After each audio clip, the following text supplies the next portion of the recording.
Cinéphiles, salut! Cette semaine, les festivals prennent du repos. Il faudra aller du côté de Montpellier pour voir Cinémed, le 35e festival international du cinéma méditerranéen. Dans vos salles de bonnes sorties d'ici et d'ailleurs, en tout genre, à noter bien sûr le fameux Gravity de Alfonso Cuarón. Gagnant au box-office américain de ces dernières semaines, c'est un film fantastique et en tout point, visuellement exceptionnel, et certains parlent même de chef-d'œuvre, alors attention.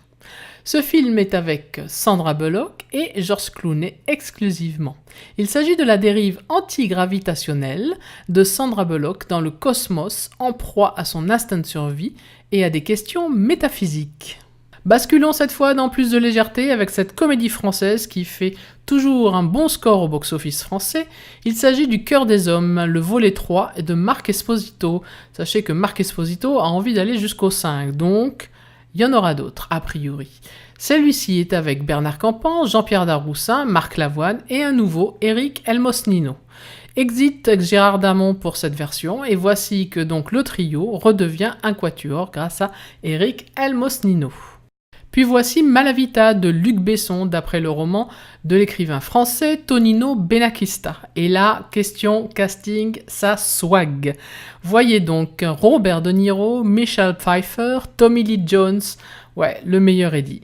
En fait, il s'agit de Fred Blake, alias Giovanni Manzoni, repenti de la mafia new-yorkaise qui est sous protection du FBI et qui s'installe tout tranquillement avec sa famille dans un petit village de Normandie. Bien, l'espace est à l'honneur cette semaine. Voici un deuxième film sur l'espace, c'est Baïkonour de Wertheimer, un film russe et allemand, avec au casting Marine Villepin et Alexander Asokanov. Filmé sur le site du lancement spatial de Baïkonour, le premier à pouvoir faire quelques images là-bas, quand l'astronaute Julie Mahé s'écrase avec sa capsule spatiale au beau milieu des steppes kazakhs, l'opérateur de radio Iskander, appelé Gagarine, la trouve inconsciente. Maman est en Amérique, elle a rencontré Buffalo Bill, est un film français d'animation qui a obtenu la mention spéciale au dernier festival d'animation d'Annecy. Jean a 6 ans et il fait sa rentrée à la grande école. Puis Poupie de Zendler Miller, il s'agit d'un programme de 3 courts-métrages tchèques des années 60. Dans un tout autre genre, voici Heimat, une chronique d'un rêve, et L'Exode de Edgar Reitz. Ce sont 2 films historiques allemands à suivre. Il s'agit de l'histoire de courage et de foi en l'avenir pour la famille de Simon.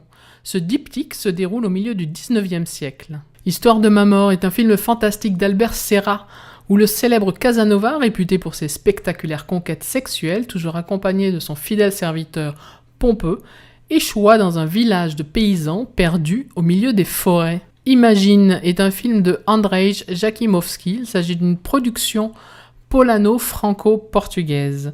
Sur les hauteurs de Lisbonne, dans un établissement spécialisé pour des jeunes enfants malvoyants, un nouveau professeur vient d'arriver.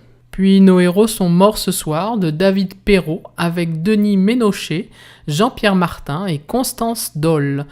Ce film a fait partie de la sélection officielle La Semaine de la Critique au Festival de Cannes en 2013. C'est un film français. Début des années 60. Simon, catcheur, porte le masque blanc. Sur le ring, il est le spectre. Il propose à son ami Victor, de retour de la guerre, d'être son adversaire au masque noir, l'écarisseur de Belleville. Et enfin, Grandir est un documentaire de Dominique Cabrera. Dominique Cabrera a filmé les siens pendant une décennie avec générosité et sensibilité. Voilà, c'est tout pour aujourd'hui. Bon ciné et à la semaine prochaine.